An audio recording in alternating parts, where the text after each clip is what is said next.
see in terms of area of interest is very, very, very low.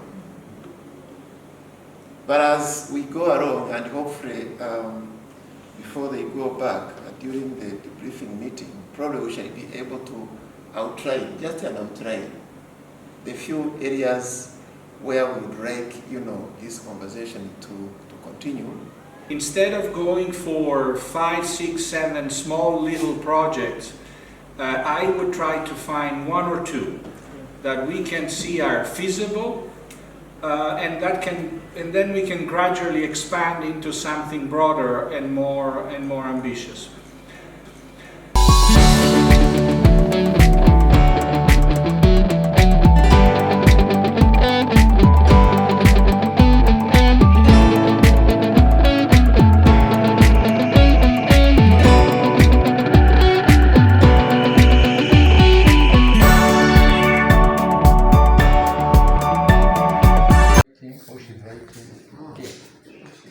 This is very, if I'm writing Karango, for example, I can see whether Karango is here. The same Karango is on the screen. In the same way, the same screen could talk to him or her, telling him what's on the keyboard. So this person is going to access any website, write email, notes, transfer soft notes.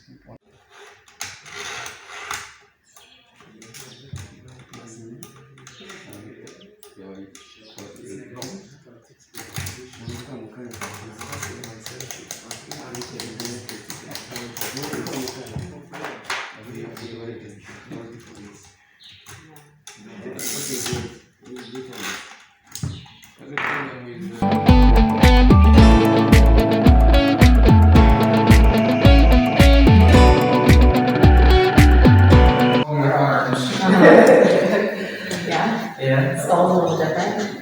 Public is. By the way, electric sorry. My name is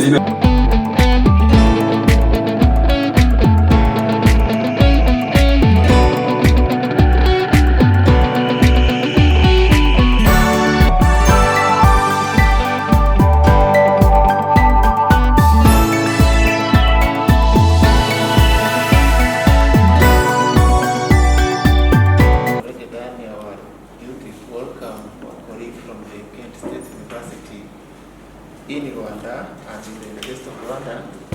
So right now we are in our territory principle. We ask you while doing presentation, I think you will double with also, our work for becoming the guest at this college, this campus of Rukara. Probably what I would recommend to add, even if it's not part of the program, if we can pass a quick round of introduction so that our guests can know who are in the room, but also members of the room also can know who constitutes the delegation of our guests. So I will start going this side. So I'm Papias M, Deputy Vice Chancellor, Institutional Development and Strategy Plan. Yes, so I'm Florian Sanganwimana, acting principal for the College of Education. I'm Innocent Wajimana. I'm Dean, School of Education.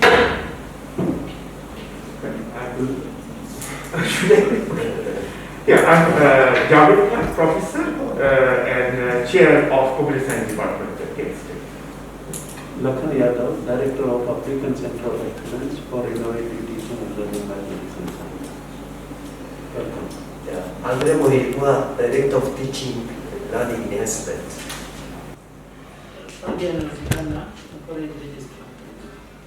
Evarist Karangwa, Dean of School of Exclusive of Special Education. Mugabe Wilson, Director of Administration and Human Resources, currently acting as the campus administrator.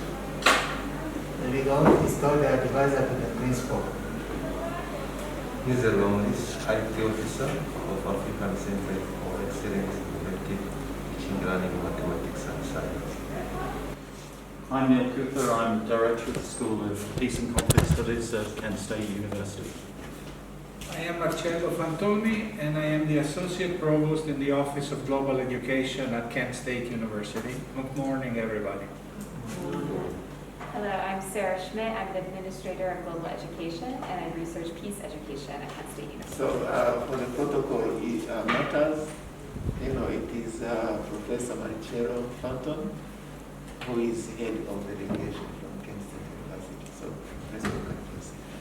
Thank you. So I think now we know each other. So all protocols observed. You are most welcome to this campus. And of course, we wish you a nice day.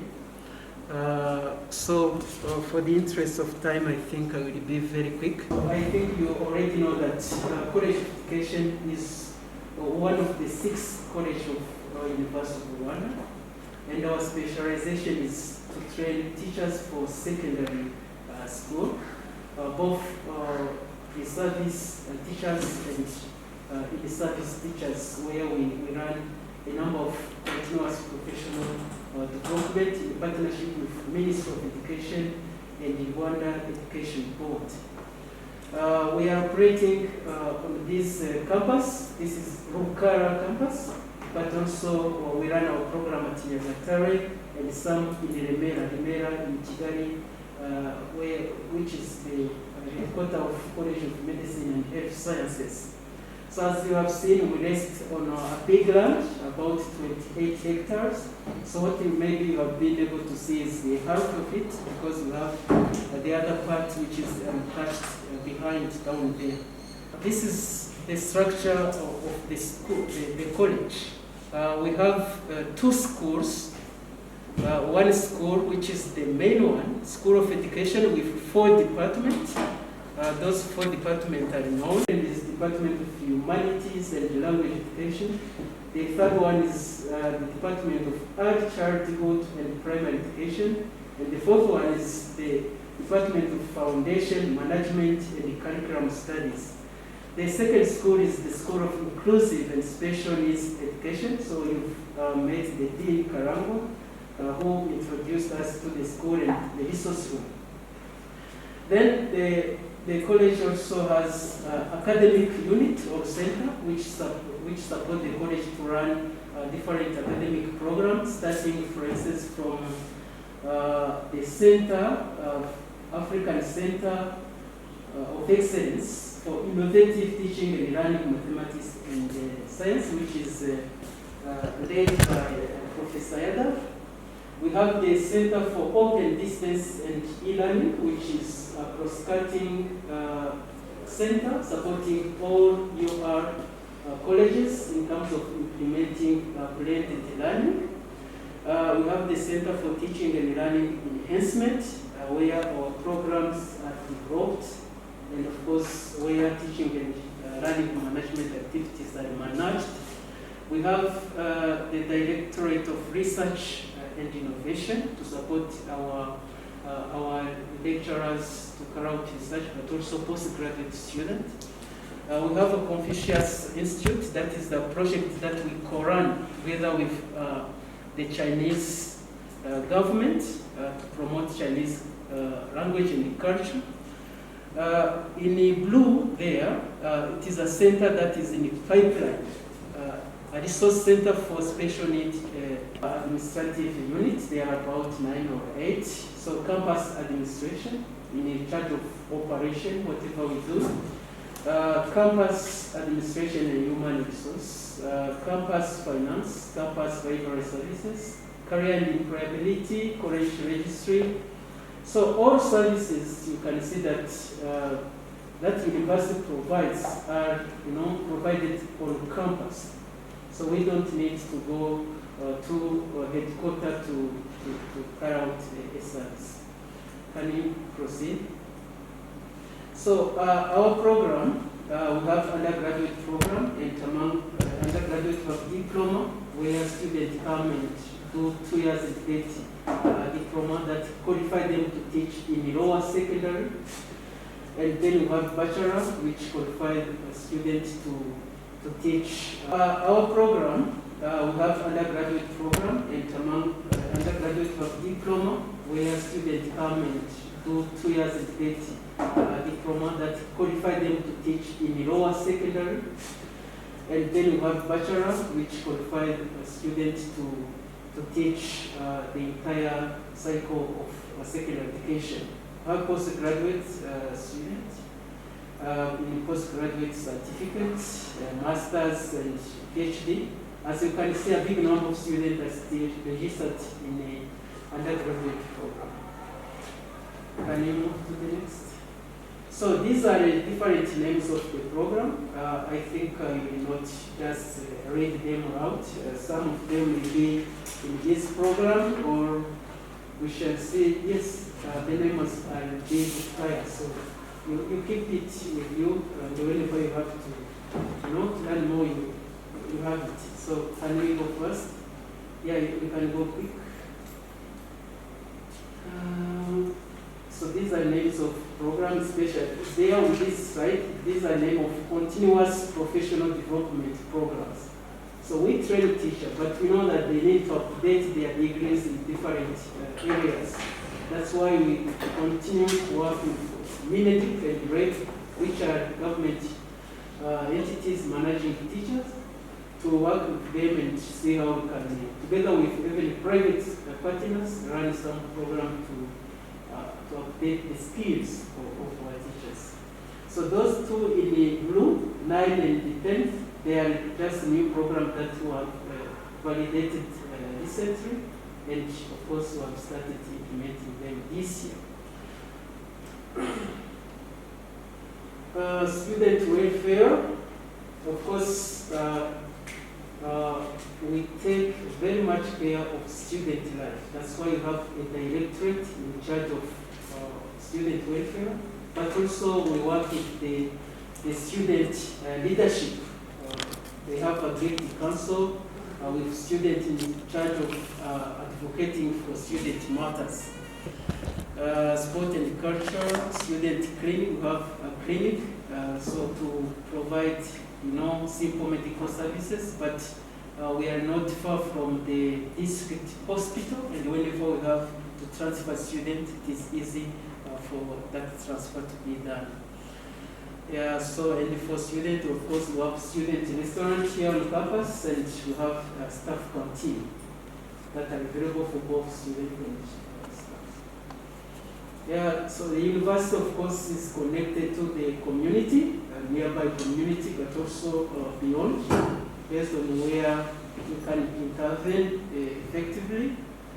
We support vulnerable families. We teach them some literacy courses, writing, reading, and so on.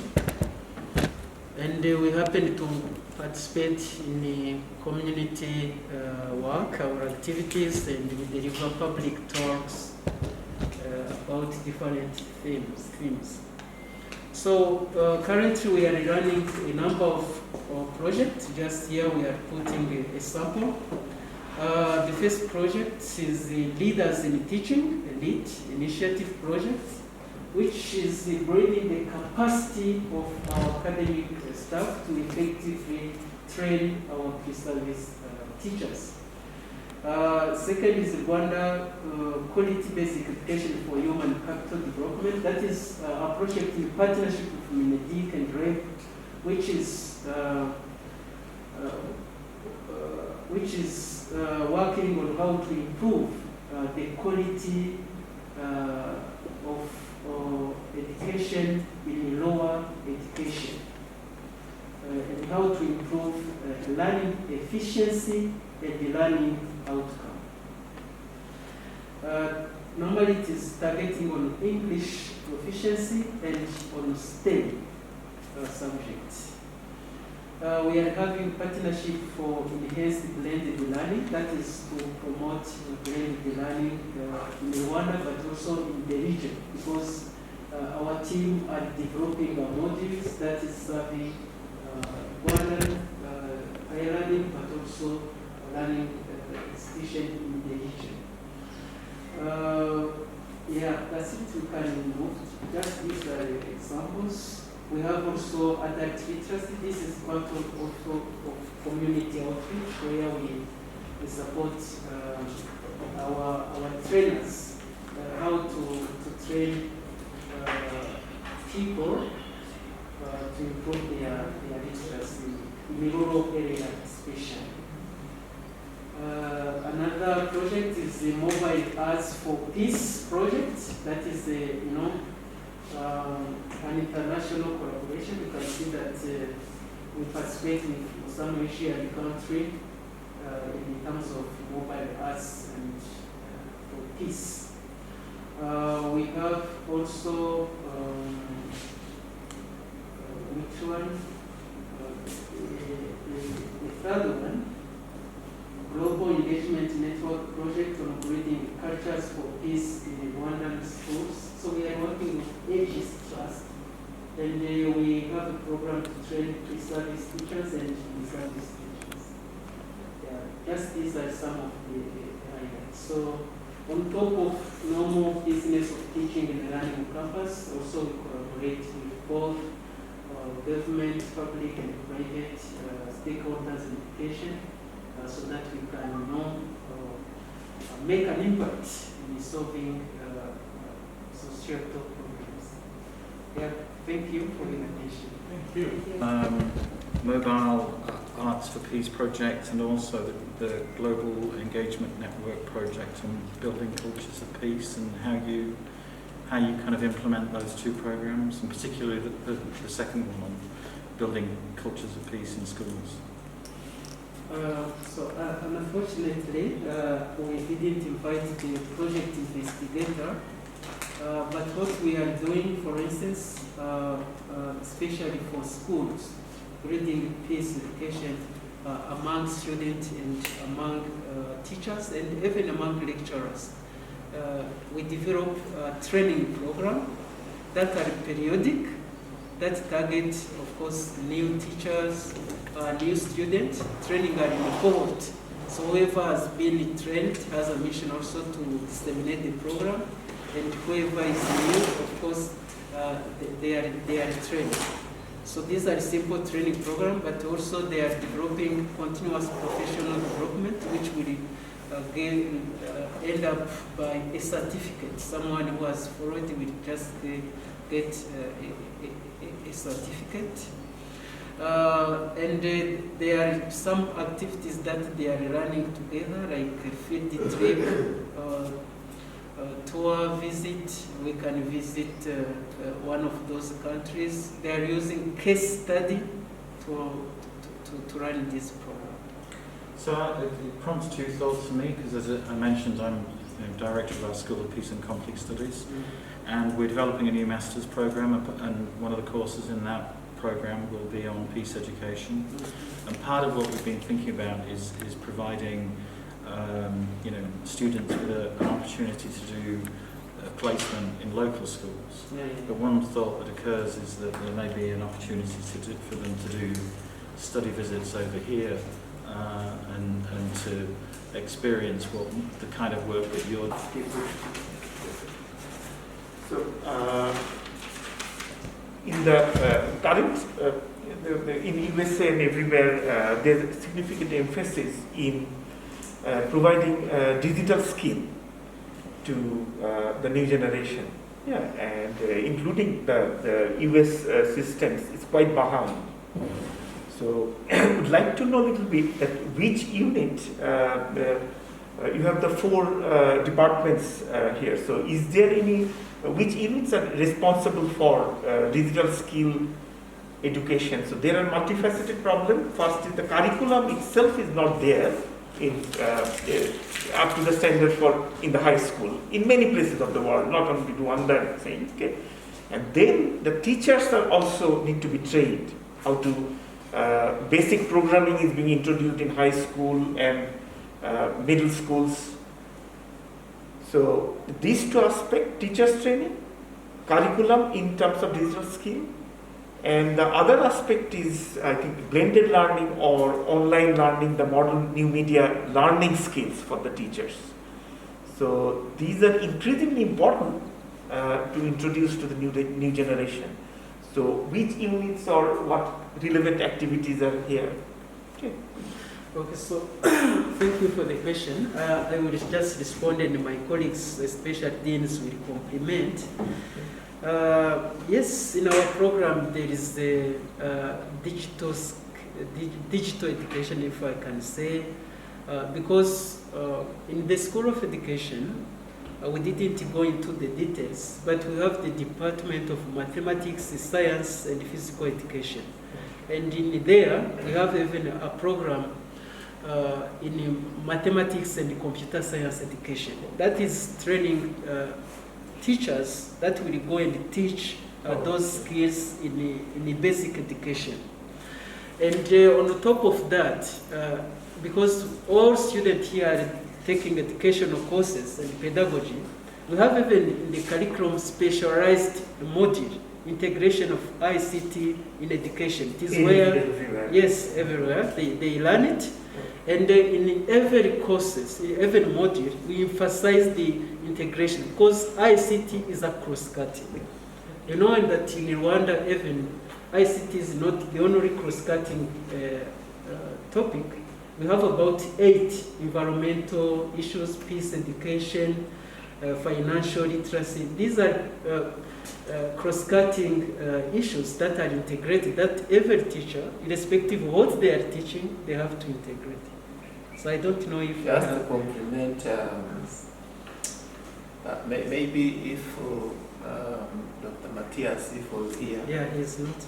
You have been a perfect person to respond to your question. We have the center, we call it CODEL. CODEL is a center for opening, distance and e-learning. It is a service center because it is serving the entire university, but it is under this college. So the function of this center is actually to make sure that it is to mainstream the digital education in our whole programs. Yes, principal, he has responded in terms of curriculum design and what are the features of the program they put in education so that they're able to graduate students who have got also digital skills. But this CODEL, it goes beyond this mandate. It is in charge of actually even the training of our staff. Because we have e-learning, platform whereby we use, for the blended approach. Of course, we don't have any program which is fully fledged offered completely using online, but we are following the blended approach, where some of the modules are delivered online, yet others are delivered face-to-face. So this CODEL is actually in charge of training our lecturers how to develop digital materials, how to upload these materials on the e-learning platform, how to make it interactive, how to make materials construction alignment of the material. And all the staff of this center, actually they are under the leadership of the College of Education, but they are employed in different colleges and campuses of the West of Rwanda. So that is the center actually which has got a mandate of mainstreaming digital education within all the academic programs within the West of Rwanda. So if we are developing the new digital learning content in the schools, are you developing in local language as well? Because that's most like English language content, or it is local in the local language for the schools? Yeah, that is a very good question. So, as far as I know, we are using English as a medium of instruction. So, and those courses are in a formal curriculum. They are developed in English. Maybe as a compliment, of course, we talk about content development. Yes, that's very important area, right? For your next generation, you're developing the content. Content, that's the curriculum and the content. Curriculum is there, right? From the curriculum body is giving it. Yeah. But the teachers have to deliver it, so they need content. Yeah. So that content, is it the medium is English It or? is English because English it's the sole media of instruction in Rwandan education at all levels. Of course, we still teach Kinyarwanda so many hours because our students they need to be proficient in Kinyarwanda. We still teach French, but for the education delivery, it is English which is the medium of instruction. So even the content, it has to be in English.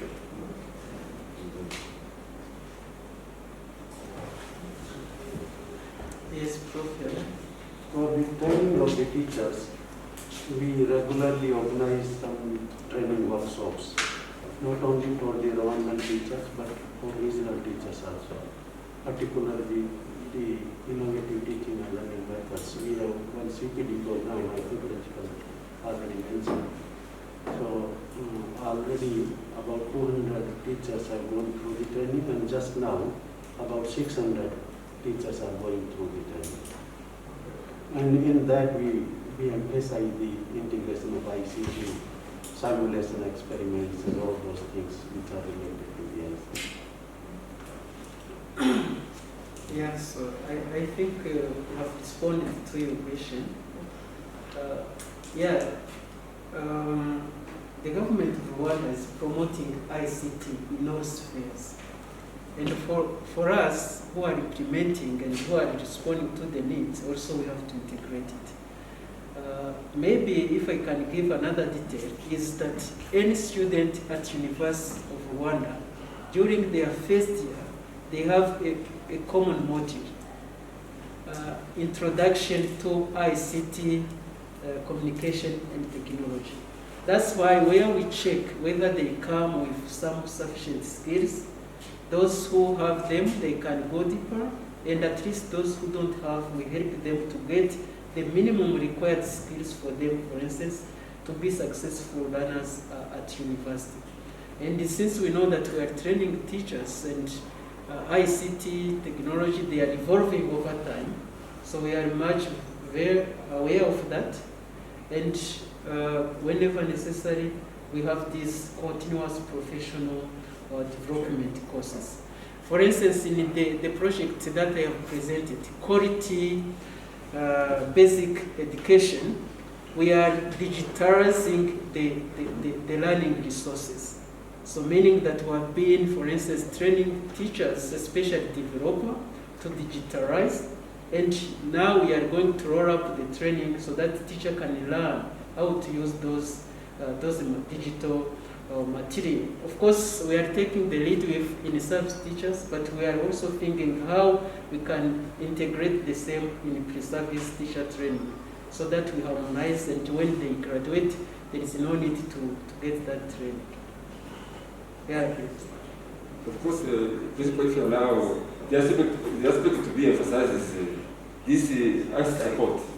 The VC Papias had already mentioned this, because we teach literacy, ICT literacy, we teach integration of ICT integration, pedagogical aspect, but there is this emphasis on kind of technical support to students and to teachers, because there was already a policy of digitizing all content.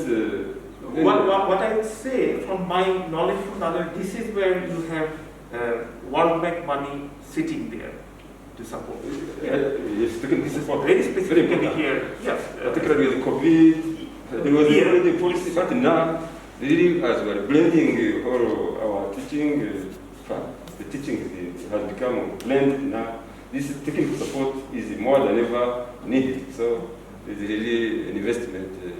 Okay, so can we maybe be brief and pass to the next? I think these are a kind of open discussions as expected, but maybe I want to bring in an essential element to see how we can collaborate. So you've learned that we are a college which train teachers, both in service and pre-service. So how can we go in our partnership in running those programs? How can we partner in promoting postgraduate training and research? So maybe that's where we want to hear each other, one another, so that we can see whether we have common things that we can do together.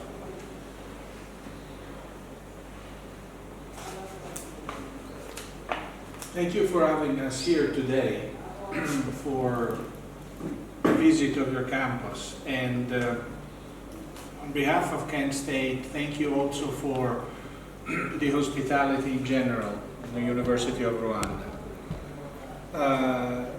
This is our first visit, our first official visit. So what we want to accomplish in these few days is mostly to collect information, learn about each other, and try to identify areas or projects that could lead to a collaboration. As you might know, we already have an articulation agreement signed. It was signed in 2019, but we couldn't visit right away because of COVID. So there was this gap of 1 year. The first day we were here, we met with the Vice Chancellor and the Deputy Vice Chancellors in a general introductory meeting, and we will have another one, a debriefing meeting before we leave. In essence, what was discussed is how can we make University of Rwanda and Kent State University strategic partners? What does it mean? It means that we want to explore ways to be partners in many different areas and more in depth than a normal superficial agreement that implies just the exchange of a few students or just a few areas. So this is a very ambitious plan. It's a very ambitious plan, but both universities are committed in undertaking the effort of developing it. I know that there has already been some email exchange between the Office of the Dean of the College of Education. Well, I was copied, that's why I know, not because I have spies. There has been already an exchange, and so I think that some areas of collaboration were already indicated in those emails. I also would like to share with you that our main approach to this is that as we are here to learn, we want to hear from you where Kent State could help you. And then we will try to turn that into a way to make it mutually productive for both institutions. Only relationships that are mutually beneficial are destined to last, and this is our approach to this relationship with the University of Rwanda. I noticed one thing in the presentation. For instance, just giving you an idea. I noticed that you have a very high number of undergraduate students, but very few graduate students. The comparison is a little bit of an anomaly, let's call it like this. Can we help with that? I don't know. Kent State in the College of Education has plenty of graduate programs, and a lot of them are online, fully online. So we really need to study each other and understand where we are complementary with one another in trying to, help each other with our weaknesses somehow. So I am just bringing this message to you, and I don't expect that this first visit we will immediately find the magic wand and resolve all of our problems with the partnership, but I want to hear from you what you would like from us and where we can help you with your plans and strategies. Yeah, so thank you very much. I can be the first to respond. Well, of course, as you have realized, there is a big gap and we need to bridge it. So a high number of undergraduate students and a small number of postgraduate students. Of course, as we try to bridge it, we have to look at the capacity, internal capacity that we have. Do we have, for instance, qualified staff who can support students in postgraduate? Maybe some of them need to develop. They need to acquire a higher degree. We still have staff who are holding a master's, and the required qualification is PhD.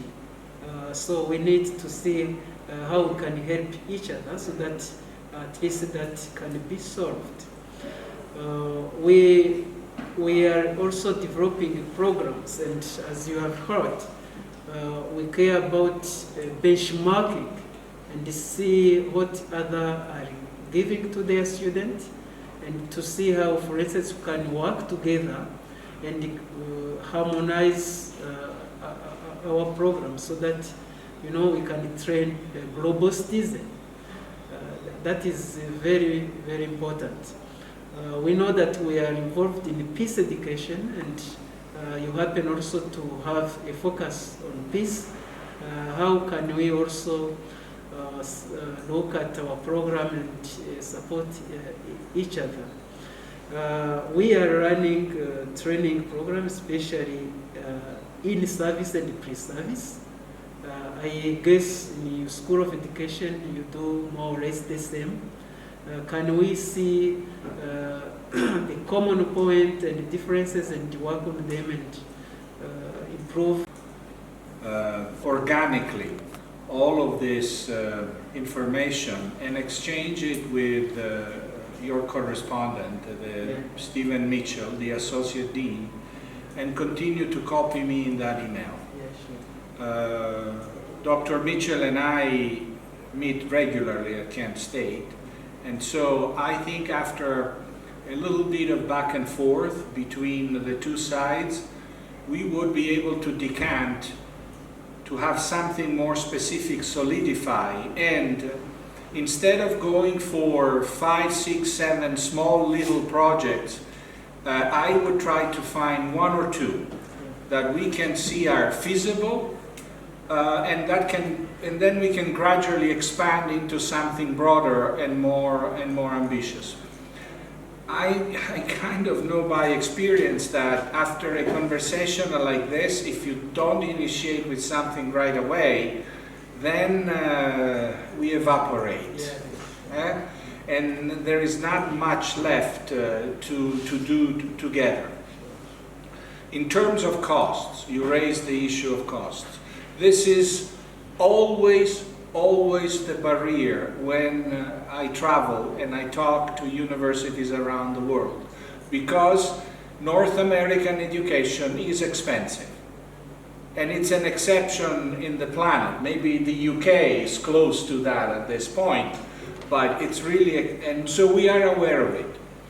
But for international students, or for at any level, undergraduate, graduate, and PhD students, we have in place a very good scholarship policy that will help very much your students to seek a degree at Kent State. So I don't want to get into the details of numbers now, because that is something for another circumstance. But I can put the entire picture of our scholarship methodology in an email and send it to you, and that will make you realize that besides the official costs, it becomes a lot more affordable.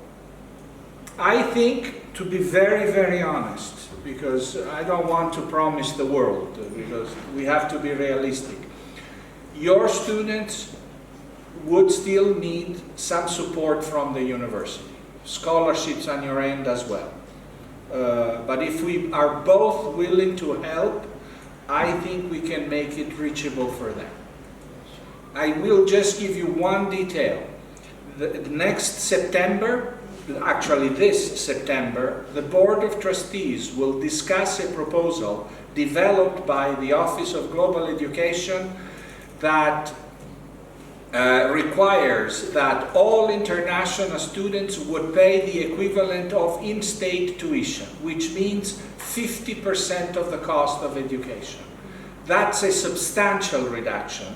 And politically, it's also a little bit of revolution, because we live in a Republican state, and so it's a little bit shaky ground. On top of that, the students will also receive scholarships. So we are talking about cutting it in half and maybe again with some reduction. But the cost of living in America is higher, so I presume that we have to have a financial plan to help out the students.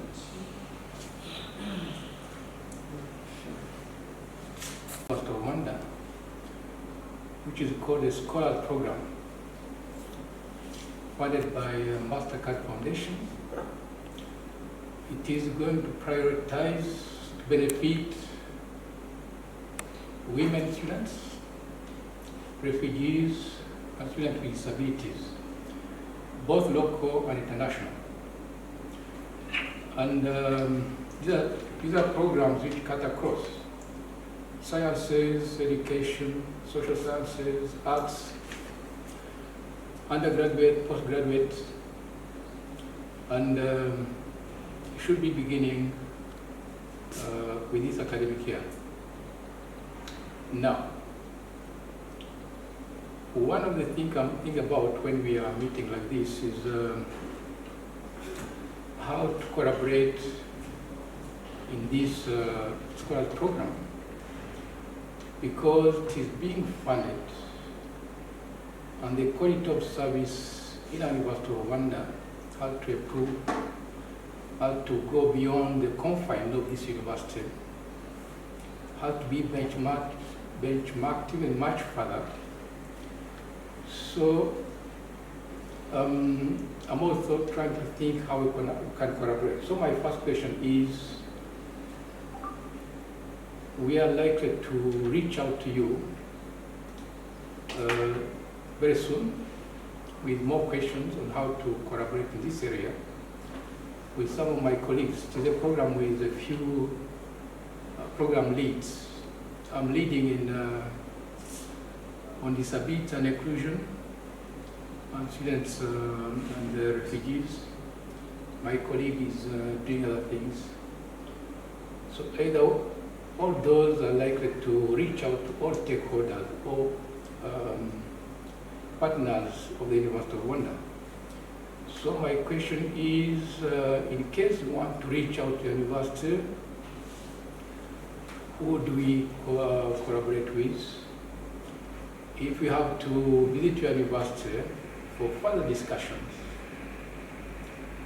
who do we discuss with?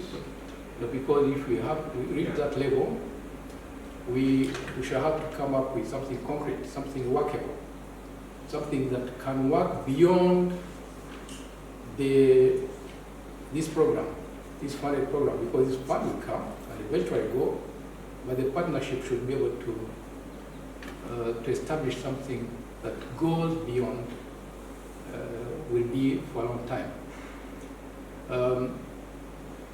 Yeah, that's my question. If anybody can be able to. Yeah, the answer is very simple to both questions. Decided to visit Kent, and we will decide the date of the visit when we meet next week, I think, at the final debriefing meeting. I would recommend that he would travel with a delegation of key representatives of the university, so that while the two presidents are doing the shaking of the hands, the people who actually do the work can meet and work. So that's something that internally you have to decide. But for the arrangement of independent trips to Kent State, let's say the principal wants to come, or a dean wants to go to Kent, or needs to go to Kent, normally it's the Office of Global Education that arranges that. So I only had one business card, but I have more in my backpack in the office of the principal. I can distribute my business cards to you, and you can write directly to me, and then I will put you in touch with the right people for your trip to develop a meaningful itinerary. And also for questions, about anything, normally it goes through OGE first because we know who is the person to direct you to. So the easiest thing, instead of giving you 10 names of unknown people, you have seen me, you have seen my face, you write to me, and then I will make sure to introduce you to whoever is your best interlocutor at the university. Okay? Okay, so if there is no other, so we can begin. I think you wanted us. Okay, thank you. Thank you for the goodwill to partner with us. It is an opportunity for us to grow from different perspectives. But I think one can see the possibility of mobility as the principal mentioned for training. But I'm curious to know what should be the procedural requirement in terms of partnership, because there may be some inter-institutions possibility in terms of development of MOU. But for example, for someone to be accepted, to be received as a partner, do we have, for example, someone has a project, for example, a project in peace education, because I have an idea of a project in peace education. What should be the procedures for my project to be accepted, to be part of a certain partnership? Do I have to reach out to you individually? Do I have to pass through my institution? So those are the kind of procedures for project to be concretized. So if you can say something about procedural formalities or requirements. Yeah, we don't need another agreement. The agreement that we have covers everything possible we can do together. So we really have already signed the document that allows the two universities to do together whatever they want. Okay? So another agreement is not a problem. If you have a project, normally research projects go through our research vice president's office. But it depends what you want to do with that project. You want to find somebody at Kent State with similar interests and work jointly at the project? Well, in which case it goes to the department, and the department then might invite you to Kent to work together collegially with that faculty. If the project is about funding, is yet another office that will help you connect with Kent State. So, my advice is the following. Before you connect directly with your counterpart, and normally projects go again through the Office of Global Education, and then based on what you need or want, we send you to one office or another. You have to discuss internally with your principal before, if he approves reaching out to us to try and seek for collaboration. But we don't need any agreement. If you have an interest or an ongoing project, just ask your principal, send us an email with the project, and we'll match you with either the right chair of the department, most likely is the chair of a department, or with the Office of Research, where the funding for research is located. And then, based on that, you start discussing with the right person. If that person has to come here, if you want to go there, if you want to share resources, if you want to apply with that same project for more grant money, etc. I understand. Usually when you have a project, what you want to finalize the project in terms of design of the project, then you may discuss it for funding, but also for collaborative, because they need people who are specialists who can add the value to your project with the possibility of publishing together. So funding, but also Yeah. But it's like a marriage. Yes. It's like getting married to somebody. You have to find the right match. Yes, sure. If you find a professor at Kent State who is interested in that same project with you, we can have the marriage. But if nobody at Kent has research in that area, well, so that's why we have to go through the department. Yes. Sure. Yeah, thank you. I think we've got clarification and our discussion are fruitful. MOU is there, so it's up to us to make it happen, especially through different partnership, be it in teaching or in research. So thank you. The doors, I think, are open now for all our academics. So we shall make sure that we reach them, we communicate that there are some opportunities for partnership. And of course, as you know, the University of Rwanda is there for us, and we shall try to reach you out. So there are many areas where we need each other, we need you to develop and to improve whatever we are doing here. So on our program, so I don't know if Marcello, you have just a final remark before we can give the... Not really. I think this was the first conversation that we had. I'm pleased to meet with all of you. This is just the beginning, and it's critical that we continue to communicate. Technology will help, even if we are far away from each other. If we stop the line of communication, nothing happens.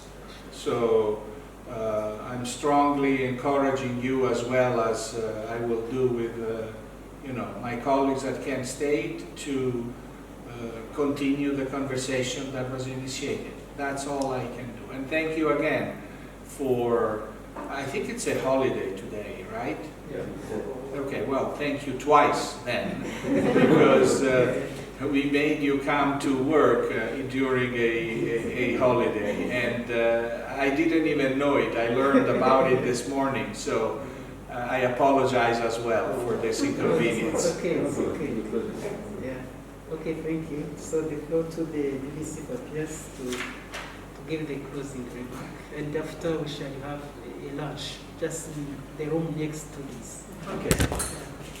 Okay, thank you very much. I will be brief because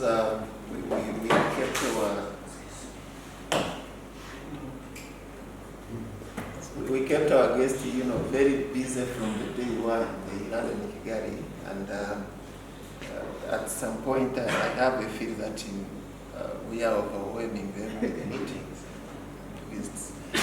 But first of all, I think it is to once again thank the delegation from the Kent State University for making the time to come, not only meet with the senior leadership at the University of Rwanda, but actually taking deep interest to go visit our campuses, get to discuss with the colleagues, the managers at the college level, the campus level, and also the staff.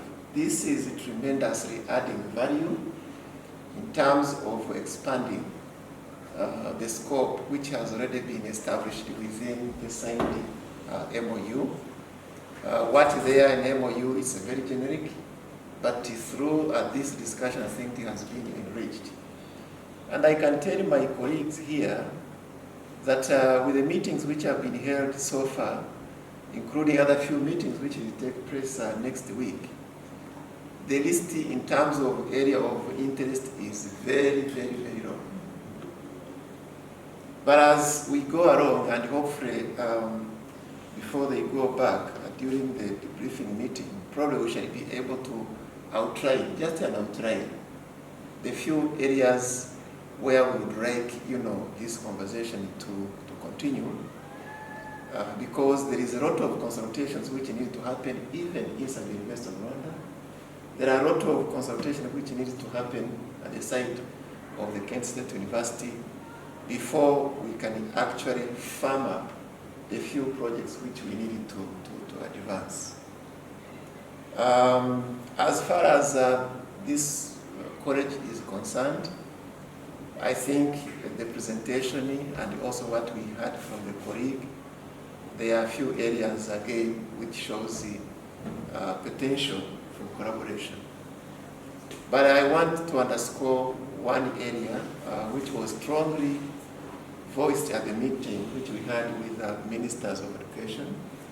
We were privileged to meet with the Honorable Minister of Education along with the State Minister in charge of ICT and TVET.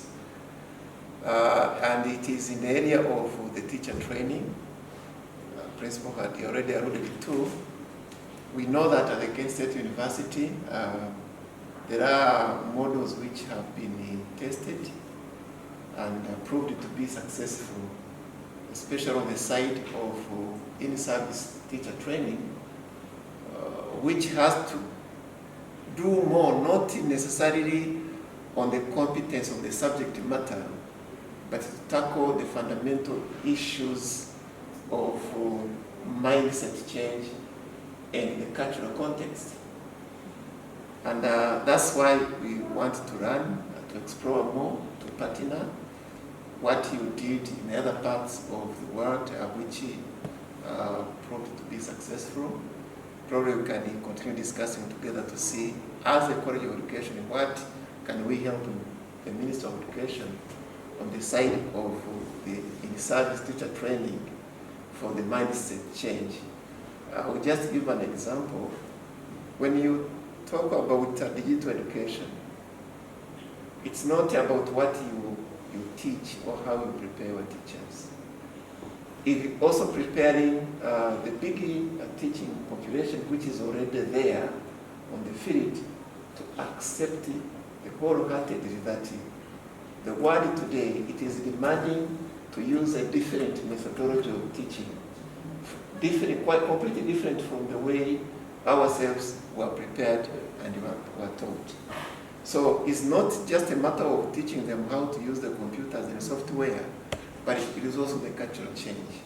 And I think the Kent State University is also very good at that.